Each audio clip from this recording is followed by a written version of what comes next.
AKUMA content has in the VTuber. Wait a minute. It's basic. Oh my god, why did I not think this through? Guys, I'm sorry, boys. I know that majority of you are dudes. You like, I'm sorry, guys. Yeah, sorry, boys. I'm changing demographic. It's working. I find the secret formula. Back in 2020 and 2021, Wait, Nousagi has a if new you video. told me Let's that a watch this first. penis-having VTuber was going to be one of the most popular in the industry, Okay. I would actually believe you, because Kanai and Kuzuha were the biggest names in Nijisanji at the time. But if you told me a male VTuber was going to be popular in the English side of the VTubing industry, I would laugh at you and tell you you're a copium-addicted little bitch. But oh, how quickly the industry changes. Because Luxiem, most especially Vox Akuma, just took the community by storm and even expanded it by bringing along with them a new kind of fanbase, becoming the first EN member in Nijisanji to reach 1 million subs and being the 4th overall in the company. True. So how did he do it? Let's find out. Okay, we'll see this. Maybe we could learn. And then maybe we could use some of the tactics. Why not? So before we talk about why and how he got at the top of male VTubers, we need to talk about the absolute state of male VTubing before Luxiem came along. Okay. I made a video about this topic a couple months ago, at the earliest part of my YouTube career. Most of the points I talk about are kind of irrelevant and outdated now, but let's have a brief rundown as to why male VTubing in the English side of the industry was a career that never really had any attention. This video wasn't exactly my best work, however the main points that I provided were generally still true. And it's also kind of coincidental how, when I posted this video, Luxiem also debuted. It's like God himself wanted to tell me to fuck off. My points were that the VTuber culture and demographic in the English-speaking fanbase mostly consisted of male audiences. And pair this up with the fact that the simping culture is the foundation of the English VTuber fanbase, it makes it so that it's hard for male VTubers to have the same kind of appeal and get the same kind of attention as females. Nobody knew how to make male VTubers succeed. Nobody's cracked the code. There wasn't a demand for male VTubers yet. VTubing's advantages doesn't really benefit a man the same way it does for a woman. Now, I already addressed how Luxiem overcame this in my also very outdated and half-wrong Luxiem video that I made 5 months ago. Jesus, time flies in this industry really fast, huh? Yeah, it's so, true. Yeah, it is again, a celebrity too many things industry in at that some video point. are wrong. But to summarize again, they overcame this by 1. Not actually catering to the male demographic and carving their own audience by appealing to the females. Whether or not this is intentional isn't important, because I actually think this was just a massive but welcome accident on Nijisanji's part. What is important, however, is that audience is what flocked to them regardless. Really? Now, as with all VTuber debuts, someone's going to lead the charge. Someone's going to be at the spearhead of the group, and as much as I'd like to attempt breaking down Luxiem's success again, let's zone in on Vox for now. He's a very curious specimen as a VTuber, and mostly it's because he's one of the rarer and specific VTubers in the industry, which is why he got so popular in the first place. How is he rare and specific, you ask? Well, we all know a lot of sexual female VTubers who cater to people who seek fantasies with their VTubers, right? Fan-service VTubers, I guess, is a better term. Why use Bebe, man? Why use Bebe? We're the one giving fan service. Nobody's really done the opposite. For a long time, simping culture in the VTubing community has always been tied to the female content creators, but it is crippled by the fact that half of the world population are unable to partake in them. Well, you know, except maybe bis and lesbians. So for simping culture that actually extends to females, that's an untapped market right there. Literally nobody's doing it. At least, not to such a degree. There may be male VTubers that's been doing it for some time now, but they've never really gotten any attention until Nijisanji and Luxiem stumbled upon them. Because they found it first, and in this level of scale, Vox and the rest of the boys have been able to monopolize on them. That's why they've been so massively successful, and why they get so much money, because there's literally no one else this demographic can spend on yet. Right now, Luxiem has no real competition. No one to thin out the spending of this demographic, and as a result, the fanbase does not cannibalize on each other. They're practically free of the oversaturation debuff that the VTuber fanbase have been suffering for quite some time now. That's precisely because the fanbase is new. And among this fanbase, Vox is the one they gravitate towards the most, because he's the one that embraces this newfound culture and goes fucking wild with it. While most male VTubers following Luxiem have been careful in setting up boundaries with this fanbase, always making sure to never go too deep into the abyss, Vox jumps butt naked into it. He founded an even deeper niche by sexualizing his own content to suit the fantasies of his fanbase. They're absolutely fucking ravenous, and he loves it. Oh my Despite god. the negative connotation that Wait a minute. content has in the VTuber. Wait a minute. It's basic. Oh my god, why did I not think this through? It's basically simping the same way, but you're just simping to a dude. Guys, I'm sorry, boys. I know that majority of you guys are dudes. You're like, I'm sorry, guys. Yeah, sorry, boys. I'm changing demographic. It's working now. I find the secret formula.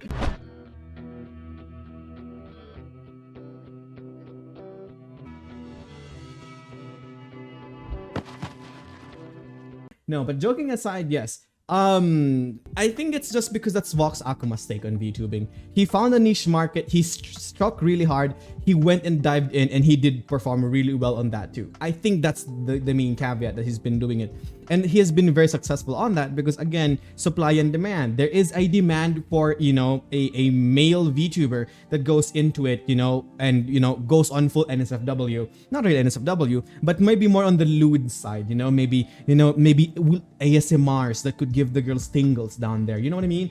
Or like a form of companionship or idol performances like BDS. Like there is definitely a market for this that specializes on the female demographic. It's just that it's really hard to do this unless somebody spearheads this first. And now here's the thing, since Vox actually pulled this off perfectly, a lot of new indie VTubers coming out will be executing this someone too. They will be trying to copy that formula that works. So I do think in a matter of a few months, there will be new VTubers, new indie ones at least, that will be trying to go for, you know, these kind of stuff. For us, I don't think we can apply this because for us, I offer more something different. Like, actually, I don't offer anything. I just want to chill with you guys and have fun, talk about the stuff. Give you know, pat each other on the back and hug each other when it's cold and damp. You know what I mean? What we have here is more of a wholesome and you know, it's more of a wholesome vibe, unless to something like, you know, sexualized content like Vox's. But I do think it's doable though. If more VTubers, more male VTubers find this, they're gonna, you know, copy this, they're gonna do that, and they're gonna execute this. This is actually why I did think that I was actually originally thinking that a lot more VTubers are gonna be thirst baiting as male VTubers. It's just that I never really realized that people were just waiting for like someone to test it out first before they did it themselves. So we'll probably see a lot more male VTubers doing this, and maybe, who knows, we'll see. Because the admiration and the love that comes from females, again, okay, guys, chill boys. The admiration and the love that comes from girls is very different from dudes. The female audiences are a lot more passionate. They're a lot more, what do you call that? They're a lot more intrigued and a lot more involved compared to, like, you know, male audiences. If I had a female audience here right now, what's gonna be happening is she will be, you know, in my chat, she will be talking to me always, she will be dropping fan arts, and she will always be, you know, doing or promoting positive, you know, reinforcement. If there's a dude in my chat and if I died, it's gonna be like, haha, Lamau, you suck, bro. 1v1 me now, like something like that. It's more of a competitive thing, and I do get that. I do get that very, very much. But it's just that, you know, the love that comes from the females is very, very, very passionate, you know. That's why I think there is definitely a market for this. It's just that, again, you have to really focus yourself on just the female demographic, because you have to realize this, okay? If there are dudes who see you doing ASMR or, like, you know, date the roleplay, they're gonna click out as fast as they can because they don't want to be there, because that's weird. You know what I mean? So I'm still looking and I'm still hoping that we find a VTuber that hits both the male and female demographic. Maybe sooner or later in the future, we will find a VTuber that deals very good with male and females. I hope that we find some though. For my case, I just want to take this as more of a content creator route and more of a commentary style. I don't want to be like a specific VTuber that goes for specific niches. I want to be more for the commentary style. I want to talk about things, express my opinions, listen to your opinions, and we can have a discussion and learn about each other. You know, that's kind of what the thing I want to do the most, but we'll see. We'll see. But regardless, yeah, there is a market for it and it definitely does work. Community, there's a reason why he's been topping the super chat rankings for entire months now. Vox is the only big VTuber that does this, and as a result, he gets to reap all of its rewards. True. However, while jumping in recklessly is respectable at the very least, it's not without its downsides. The thing about pursuing this path and catering to the fantasies of your fans is that you tend to grow a fan base that is unusually even more parasocial and volatile. It leads to a lot of problems and causes tension in the community, Isn't that such you as what guys? happened to the Rainbow Isn't that you drama that guys? occurred a couple months ago. While I may not go into the specifics of what had happened, I'm sure you can Cancelled, find lots of terminated, TLDRs gangbanged. for that. It resulted to Kindred's Man, having one why you of the gotta more do Nox terrible dirty? reputations among VTuber fan Nox bases. dirty, man. He tries to third wrangle his own fan base every now and then. However, whether it's working or not, the future can only say. But it comes with the territory of blowing up as a VTuber, and both founding a new fanbase that has absolutely no idea what VTubing culture is fully like. However, if Vox only did suggestive content, he wouldn't be as popular as he is now. Okay, Now, true. Vox is genuinely skilled in a lot of ways. It's not just his voice that his fans like, but the way he can improv like a motherfucker. It's genuinely impressive. And what you know it, improv is literally half a VTuber's job as an entertainer. True. Which is why I think Generally that as a this skill, streamer, definitely. paired up with the fact that he jibes with anyone around him, makes it so that Vox is always a welcome treat for any collabs. The guy's genuinely entertaining. Suggestive content would have only gotten him so far if he wasn't. And besides, while that's mostly what he's well known for now, it's not really the bulk of what his content actually is. And considering all of this, it's another case and example of the point that I've been trying to make for like 3 videos now. When you want to succeed as a VTuber or a content creator, you will need luck, yes, but niche is what's going to take you Yeah, places. that's true, actually. The thing about the This is biggest the reason why we're success not stories in growing, the because we're not industry this targeting year a is that specific they've niche. been able to find niches that nobody was able to or refused Yeah, to fill. that's true. They created demands and tapped into markets that were previously untapped. They went down a road nobody's been really able to traverse. Again, being a cute VTuber isn't special anymore like it was 2 years ago. Aspiring new VTubers don't have the privilege of just being cute and adorable like their predecessors did. Even if you have conventional talents like singing, drawing, or speaking multiple languages, you're still gonna have to be able to do something special to stand Sure, out, I agree. even if you join an agency. While yes, they may have made their mistakes, that's a given if you're walking down a path with no guidance, on a niche that you Yeah. yourself is the only one exploring. Vox Okay. and Luxium's actually I'm gonna cut you there. Don't worry, I'm gonna finish the video. But here's the thing, okay, with indie VTubers, okay, indie VTubing is hard as balls, man. Aside from the fact that VTubing is an expensive hobby, okay, let's go with something like this. I am planning to re-debut after 2 or 3 months from this video's release, okay? And with that, I'm planning to take this on a professional level. I'm not gonna be doing this for fun, like posting reaction videos and everything. We'll actually have short-form, long-form content, you know? Just from the content alone requires you to have editors, requires you to have content planners and managers, requires you to have immediate knowledge of what is trending, what is things you can do, and what are things that you could milk, essentially. And aside from that, okay, moving away from that, you also have to consider that VTubing is a very expensive hobby. The models, the rigging, the assets, the commercial rights, the royalty fees, everything is so fucking expensive, and not counting the softwares. If you use multiple softwares, like, yeah, it's definitely gonna be expensive. Not counting that, okay, you have to realize that you are also somewhat of a streamer. You're somewhat of an entertainer. You're somewhat of someone that people watch and people want to be entertained by, or people want to be curious by. So if you do not pique their intrigue or their interest, they're gonna yeet out to the next VTuber because of how saturated the market is. The competition is really rough. And not counting all of those things, okay? As an indie VTuber, you don't know what to do. You don't have a manager, you don't have a scheduler, you don't have a supervisor. You're literally pushing your best foot out there, but you're pushing your best foot into the abyss because you don't know really anything. I've been VTubing for more than a year now, and until this point, I really don't know what I'm doing.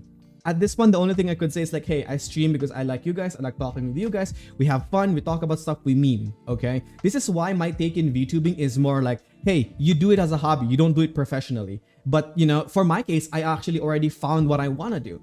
Like, that's why I'm gonna debuting, again, re-debuting, or whatever you call it, or debuting, as a more of a professional version of myself, because I want to be niching out specifically on commentary style based VTubing, specifically talking about this in my opinion on things while enlightening things that are not within the conversations, you know, the niche details that cannot be found. So people could see me as another commentary channel, but to be honest, I'm a commentary channel with a model slap or a PNG slap, basically how Nux started. I think that's how I want to do things. I don't want to be a VTuber that, you know, does thirst baits. Yeah, definitely. I mean, I'm planning to do that specifically just for the ladies. You guys are not allowed, by the way. But yeah, you guys know what I mean, right? So if you're gonna be a VTuber at this stage of the industry, it's really hard. It's either you go in an agency and the agency will guide you, help you, and deal with you, or you basically join a friend's circle with VTubers that are already experienced in the field that they could help you out. Going in the VTubing scene blind will get you nowhere. Trust me. Maybe 2 years from now, maybe 2 years before, 2 years ago, you could definitely go in blind and expect the best. Learn everything along the way. But nowadays, it's not viable. It's not viable. You need to join a group of VTubers that already knows how to do it. It can be your friend group if you know somebody, or it can be an agency or a corporation. My best tip for you is if you still want to be an indie VTuber, the best thing is that you attach yourself to specifically one VTuber. Let's say who is a good VTuber? I have no idea. Okay, you attach yourself to VTuber A. Just be there, learn from him or her, try to, maybe look at her tactics and try to, listen to her. If you can be friends with her, try to get that too, and tell her that, oh, you're also interested in VTubing, you could learn the ropes from her. Get somebody who could senpai you. Get somebody who could like mentor you on this challenge. That's the only thing that I'd like to say as a tip. But if you're going in blind, it's really hard unless you have like the big brain research skills to pull this off. Because VTubing is not a niche thing anymore. It's so mainstream nowadays that even if you go to Twitch, the front or second or third row has a VTuber in it. You know what I mean? But yeah, that's a very good argument for it though. Okay. Been the root of the reason why Nichisanji's brand power and popularity have been growing as of late.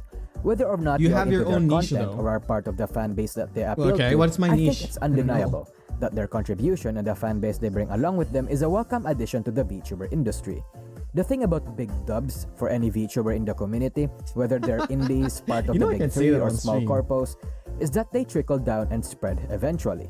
As I've said in my previous video, they carved a path for male VTubers to actually have a decent place in the English side of the VTuber industry, and it's actually a nice change of pace and scenery, so I can confidently say that they deserve their success. Sure, Male VTubers don't necessarily have to go the fan service route like Vox does to succeed, because these kinds of success stories even birthed other demands such as bro-tubers. So if you're a VTuber now and are genuinely interested in a field or niche that nobody's catering to, yeah, that's true. try your luck. I would love to be a Perhaps you're bro-tuber, going to man. explode just I mean, as to be much honest, that's as the whole we did. the reason why I started.